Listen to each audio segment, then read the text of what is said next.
tanda dari baiknya keislaman seseorang, tanda baiknya keislaman seseorang yaitu adalah seorang tersebut tarkuhu ma la ya'ni, yaitu meninggalkan perkara yang tidak berfaedah bagi dirinya.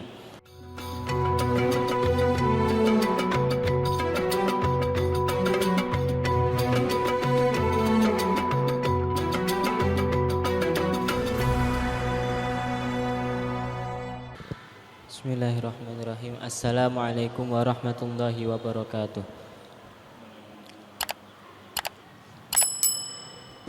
Bismillahirrahmanirrahim. Melanjutkan dari hadis yang kemarin, hadis yang ke-9, sekarang berarti hadis yang ke-10. Al-hadisul ashir, hadis yang ke-10. An Abi Hurairah radhiyallahu anhu qala Rasulullah sallallahu alaihi wasallam, Innallaha ta'ala tayyibun la yaqbalu illa tayyiba wa innallaha amaral mu'minina bima amara bihil mursalin. Faqala ta'ala ya ayyuhar rusulu kulu minat tayyibati wa'malu sholiha. Wa qala ta'ala ya ayyuhalladzina amanu kulu minat tayyibati ma razaqnakum. Thumma dzakara ar-rajula yutilu as-safaru ash'atha aghbar yamuddu yadayhi ilas sama ya rabbi wa mat'amu haram wa mashrabu haram wa malbasu haram wa ghudhiya bil haram fa anna yustajabu lah. Rawahu Muslim. Hadis yang ke-10 diriwayatkan dari sahabat Abi Hurairah. Beliau berkata, qala Rasulullah, Kanjeng Nabi berkata, innallaha ta'ala thayyibun, bahwasanya Allah itu innallaha ta'ala thayyibun, bahwasanya Allah itu adalah zat yang bagus, zat yang baik. La yaqbalu illa thayyiba, Allah itu tidak akan menerima suatu perkara kecuali perkara tersebut adalah perkara yang baik pula. Dan juga dikatakan fala yataqarrabu ilahi, maksudnya itu adalah qauluhu la yaqbalullahu illa thayyiba, yaitu maksudnya fala yutaqarrabu ilahi bi shadaqatin haramin. Allah itu adalah zat yang bagus, zat yang baik. Maka Allah itu tidak akan menerima sesuatu perkara kecuali perkara tersebut baik pula. Maka fala yutaqarrabu, maka janganlah engkau mendekatkan diri kepada Allah, bertaqarrub kepada Allah dengan menggunakan bisodaqatin haramin, dengan sedekah yang haram. Memang betul bersedekah itu adalah sesuatu perkara yang baik, tetapi ketika perkara tersebut dilakukan menggunakan perkara yang haram, bersedekah menggunakan yang haram, itu bisa berdampak tidak diterima, la yuqbalu, sedekahnya itu tidak diterima. Wa yukrahu at-tasadduqu birradi, dan perkara yang haram saja ditolak, kemudian menggunakan perkara yang jelek, bahkan menggunakan perkara yang jelek, itu bersedekah menggunakan perkara yang jelek itu juga dimakruhkan, tidak diharamkan, tetapi hanya sebatas dimakruhkan. Ya. Begitu juga wa kadzalika yukrahu at-tasadduq bima fihi syubhat. Begitu pula ketika menyedekahkan suatu harta, tetapi harta tersebut berupa harta yang syubhat, itu juga termasuk makruh.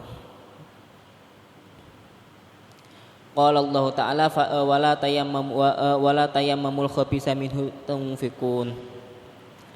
Itu telah telah didahulukan oleh Allah. Jangan engkau menafkahkan harta yang mana harta tersebut diambil dari perkara yang buruk. Fakama annahu ta'ala la yutbalu minal mal illa thayyibah. Maka Allah itu tidak akan menerima suatu harta, tidak menerima suatu sedekah kecuali perkara tersebut dari perkara yang bagus, dari perkara yang baik. Kadzalika la yutbalu minal amal illa at-thayyib. Begitu juga suatu amal, suatu perbuatan itu ketika tidak dilakukan dengan ikhlas, tidak dilakukan dengan baik, hal tersebut bisa tidak diterima amal tersebut tidak diterima karena melakukan amalnya tidak dengan ikhlas. Di sana dalam mengerjakan suatu amal ada min syaibatir riya, ada bau-bau hal tersebut ketika melakukan perbuatan, melakukan amal itu ada unsur riya di dalamnya. Seperti ketika bersedekah, tetapi bersedekah memang baik, tetapi ketika ada unsur riya, ingin pamer, itu hal tersebut bisa menjadi penghalang sedekahnya orang tersebut, menjadi penghalang sedekahnya diterima. Wa innallaha amaral mu'minina bima amara bihil mursalin. Dan Allah itu memerintahkan kepada orang-orang mukmin, kepada orang-orang mukmin sebagaimana perintah yang diperintahkan Allah kepada utusannya. Faqala ta'ala ya ayyuhar rusulu kulu minat thayyibati wa'malu sholihah. Wahai para utusan, makanlah kalian dari perkara yang bagus, wa'malu sholihah, dan beramallah kalian dengan amal yang sholih, dengan amal yang baik pula. Wa qala ta'ala ya ayyuhalladzina amanu kulu minat thayyibati ma razaqnakum. Wahai orang-orang beriman, makanlah kalian dari makanan yang baik, yang mana makanan tersebut telah aku rizkikan kepada kalian semua. Berarti perintahnya Allah untuk selalu senantiasa tidak hanya dalam makan saja, tetapi semua dalam makan, minum, beramal ataupun yang lainnya itu harus menggunakan perkara yang baik, harus menghindari perkara yang buruk, sebisa mungkin untuk menghindari perkara yang buruk. Tsumma dzakara ar-rajula yutilu as-safara asy'atha akbar. Kemudian Kanjeng Nabi itu menceritakan suatu kisah dari seorang laki-laki yang mana dia itu sedang melakukan bepergian. Dia itu melakukan bepergian yang sangat jauh hingga menjadikan wajahnya kusam, rambutnya itu acak-acakan dan kusut, dan dia itu yamuddu yadaihi ilas sama. Kemudian dia itu mengangkat kedua tangannya ke arah langit seraya berdoa, ya Rabbi ya Rabbi, ya Rabbi ya Rabbi, wa mat'amu haram wa mashrabu haram wa ghudiya bil haram fa anna yustajabulah. Wahai Tuhanku, bagaimana bisa, padahal makanan yang dimakannya itu adalah perkara yang haram, minuman yang diminumnya adalah minuman yang haram, wa malbasu, bahkan pakaian yang dikenakannya adalah pakaian yang diambil dari perkara yang haram, wa ghudiya bil haram, dan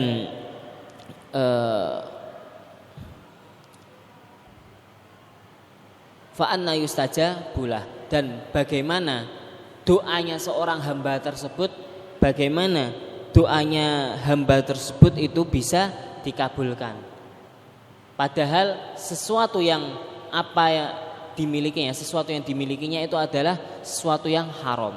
Bagaimana doanya nanti itu bisa dikabulkan, sedangkan apa yang dimakan, apa yang diminum, apa yang dikenakan itu segalanya itu dari perkara yang haram. Ketika hal tersebut seperti itu, bagaimana Allah itu akan mengabulkan doa seorang hamba? Padahal doa seorang hamba itu bisa dikabulkan jika doanya itu belum dari doanya, ketika pakaiannya ataupun yang dikenakannya itu dari perkara yang haram. Itu bagaimana itu bisa dikabulkan ketika sesuatu yang ada pada dirinya itu adalah perkara yang haram.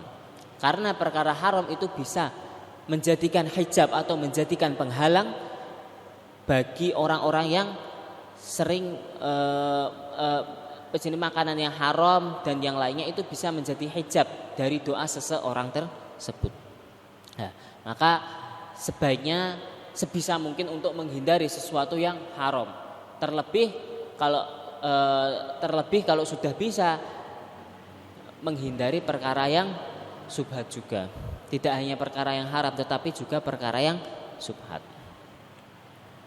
Al-hadisul hadi asyarah, hadis yang ke-11 an Abi Muhammad Hasan bin Ali bin Abi Thalib sibti Rasulullah sallallahu alaihi wasallam wa raihanatihi radhiyallahu anhu maqalam. Ini diriwayatkan dari Abi Muhammad Hasan bin Abi Thalib atau sahabat Hasan atau Sayyidina Hasan Ali bin Abi Thalib. Beliau itu adalah cucu dari Kanjeng Nabi, termasuk salah satu cucu yang dicintai oleh Kanjeng Nabi. Qala hafidtu min Rasulillah sallallahu alaihi wasallam. Saya, dauhnya Sayyid Husain, saya itu hafal sesuatu yang didauhkan oleh Kanjeng Nabi, yang mana saya juga telah melakukannya. Dauhnya sahabat Husain seperti sahabat Hasan seperti itu. Apa yang didauhkan Kanjeng Nabi? Da' ma yaribuk ila ma la yaribuk. Tinggalkanlah perkara yang membuatmu ragu. Ila ma la yaribuk, pada perkara yang tidak membuatmu ragu. Jadi meninggalkan suatu perkara yang diragukan pada perkara yang tidak diragukan. Berarti meninggalkan perkara yang diragukan pada lebih memilih perkara yang diyakini. Jadi meninggalkan perkara yang diragukan, memilih perkara yang diyakini. Qauluhu ila ma la yaribuk. Hadis tersebut rawahu Tirmidzi, diriwayatkan oleh Imam Tirmidzi wan Nasa'i, dan menurut Imam At-Tirmidzi ini termasuk hadis yang hasanun sahihun, termasuk hadis yang hasan dan juga hadis yang sahih. Qauluhu ila ma la yaribuk, maksud dari meyakini perkara yang diyakini, yaitu adalah i'dil ila ma la raiba fihi, yaitu maksudnya mengarahkan pada perkara yang tidak meragukan pada dirinya, mengarahkan pada perkara yang membuatnya itu tidak ragu pada perkara tersebut, yaitu minat ta'am, dari makanan, alladzi yatma'inu bi alqalbu, yang mana hal tersebut bisa membuat hati itu tenang, wa taskunu ilaihi an-nafsu, dan membuat hati itu ya sama tenang, dan membuat hati itu tenang. Ketika telah memilih perkara yang diyakini, hal tersebut bisa menjadikan hati itu menjadi tenang. Karena apa? Ketika biasanya orang tersebut memilih dalam keadaan ragu, tidak dalam keadaan yakin, hal tersebut bisa menjadikan hati seseorang itu menjadi gundah, menjadi hatinya itu ragu-ragu, tidak nyaman, jadi tidak tenang. Ketika dia itu memilih perkara yang diyakini 100% mantap, hal tersebut menjadikan hatinya itu menjadi tenang, tidak menjadi goyah. Warraibatu asyak wa taqaddama al-kalamu ala syubhat, dan maksud dari ar-raibah di sini adalah asyak ataupun ragu, dan penjelasannya itu telah lampau pada hadis yang menjelaskan tentang syubhat. Bismillahirrahmanirrahim. Al-hadis tsani asyar, hadis yang ke-12. Hadis yang ke-12 an Abi Hurairah radhiyallahu anhu qala Rasulullah sallallahu alaihi wasallam min husni islamil mar'i tarkuhu ma la ya'ni. Hadisun hasanun rawahu Tirmidzi wa ghairuhu hakadha. Hadis yang ke-12 diriwayatkan juga dari sahabat Abu Hurairah. Beliau berkata, qala Rasulullah, Kanjeng Nabi berkata, min husni islamil mar'i tarkuhu ma la ya'ni. Termasuk tanda dari baiknya keislaman seseorang, yaitu adalah seorang tersebut tarkuhu ma la ya'ni, yaitu meninggalkan perkara yang tidak berfaedah bagi dirinya, meninggalkan perkara yang tidak berguna. Perkara tersebut, ketika perkara tidak berguna, maka sebaiknya ditinggalkan, karena hal tersebut bisa menjadikan ciri-ciri keislaman seseorang itu termasuk keislaman yang baik. Dan maksudnya itu adalah ay mala yuhimmuhu min amrid dunya min amrid dini wa dunya minal af'ali wal aqwal. Yaitu adalah perkara yang tidak penting, perkara yang tidak penting dari agama dan dunia. Maksudnya itu adalah perkara berupa fi'lu, perkara berupa akwal. Ketika seperti contoh meninggalkan perkara yang tidak berguna, yaitu seperti contoh berbicara yang tidak berfaedah atau nyangkruk. Kadang nyangkruk boleh, tetapi kadang itu malah ada yang menimbulkan berkumpul yang malah menimbulkan suatu dosa, seperti berkumpul tapi dalam majelisnya itu bukannya membahas sesuatu yang berfaedah tetapi memberikan suatu perkara yang buruk, seperti contoh ngerasani. Ketika dalam berkumpul dia itu malah ngerasani. Hal tersebut adalah perkara yang tidak berguna, lebih baik untuk ditinggalkan. Karena berkumpul kok malah ngerasani, itu bukannya memberikan suatu faedah bagi dirinya, memberikan pahala bagi dirinya, tetapi malah mendatangkan suatu celaka pada dirinya, mendatangkan suatu dosa pada dirinya. Ataupun melakukan perkara berupa fi'lu atau berupa pekerjaan yang tidak berfaedah bagi dirinya, yaitu seperti halnya dia itu berjalan, dia itu bepergian menuju kemaksiatan, berjalan untuk meraih kemaksiatan. Itu termasuk perkara yang tidak berfaedah, tidak berguna bagi dirinya. Sebaiknya hal tersebut untuk segera ditinggalkan, karena ketika dia itu meninggalkan perkara yang tidak berguna, itu bisa menjadikan ciri seorang tersebut, ciri keislamannya itu adalah keislaman yang sangatlah baik. Kemudian al-haditsus salisa asyara, hadis yang ke-13, an Abi Hamzah Anas bin Malik radhiyallahu anhu, khadimi Rasulillah sallallahu alaihi wasallam. Anas bin Malik itu termasuk sahabatnya Kanjeng Nabi, termasuk dari khadimnya Kanjeng Nabi atau pelayannya Kanjeng Nabi. Beliau ini sahabat Anas bin Malik termasuk salah satu sahabat dari Kanjeng Nabi yang berumur panjang dan kaya. Karena apa? Suatu ketika sahabat Anas bin Malik itu didoakan sama Kanjeng Nabi, didoakan dengan doa bahwasanya sahabat Anas bin Malik ini akan mempunyai anak yang banyak, mempunyai seorang anak yang banyak, mempunyai harta yang sangat banyak dan berumur panjang. Nah, dari doanya Kanjeng Nabi ini semuanya itu dikabulkan semua. Sahabat Anas bin Malik ini diriwayatkan beliau ini mempunyai sekitar 120 anak. Mempunyai 120 anak. Satu sahabat mempunyai 120 anak. Dan juga dikatakan lebih dari itu. Lebih dari 120 anak. Dan umur dari sahabat Anas bin Malik sendiri itu dikatakan pula berumur sekitar 100-an tahun, sekitar 100 tahun lebih. Padahal umat-umatnya Kanjeng Nabi itu kalau berumur itu tidak lebih, jarang yang sampai 100 tahun itu jarang. Ada tapi jarang. Dan beliau termasuk sahabat yang kaya raya. Itu berkah dari doanya Kanjeng Nabi. Anin Nabi qala, diriwayatkan dari Kanjeng Nabi, la yu'minu ahadukum hatta yuhibba li akhihi ma yuhibbu li nafsihi. Seorang tersebut dianggap imannya itu tidak sempurna. Imannya seseorang itu tidak dianggap sempurna sampai hatta yuhibba li akhihi, sampai seseorang tersebut mencintai saudaranya ma yuhibbu li nafsihi, seperti halnya dia itu mencintai pada dirinya sendiri. Seseorang tidak dianggap sempurna imannya sampai dia itu mencintai seseorang saudara seperti halnya dia itu mencintai pada dirinya sendiri.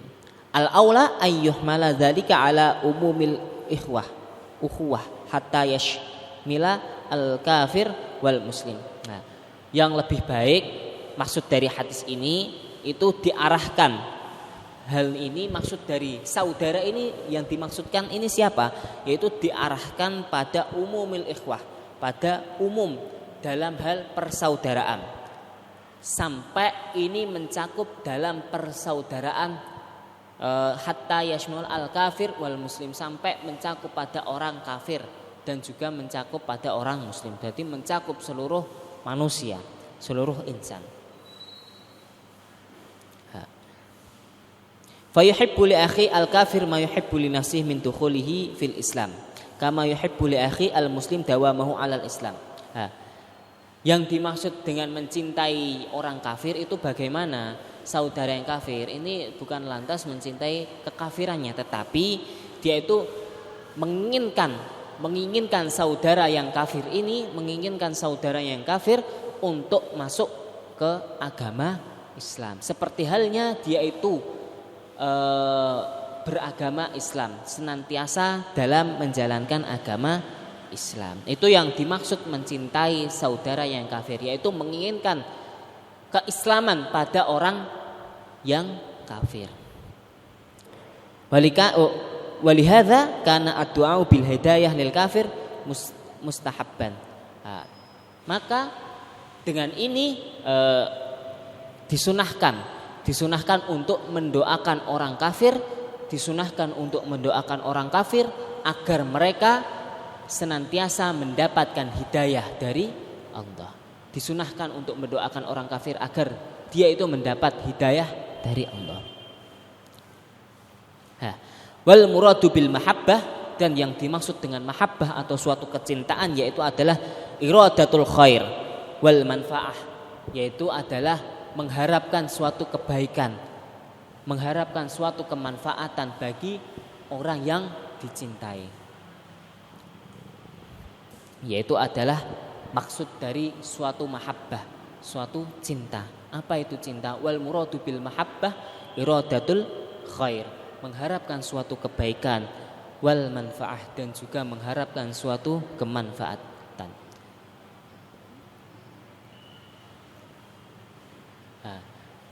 Tsummal muradul mahabbah ad-diniyah la al mahabbah al basyariyah, dan yang dimaksud mahabbah di sini itu adalah mahabbah ad-diniyah atau mahabbah berupa agama, bukan mahabbah yang ada pada diri manusia pada umumnya.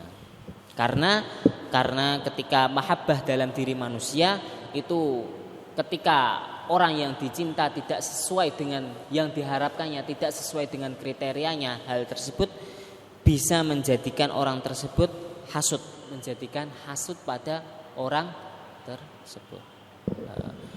Mungkin niki sedikit yang bisa saya sampaikan, kurang lebihnya mohon maaf. Wassalamualaikum warahmatullahi wabarakatuh.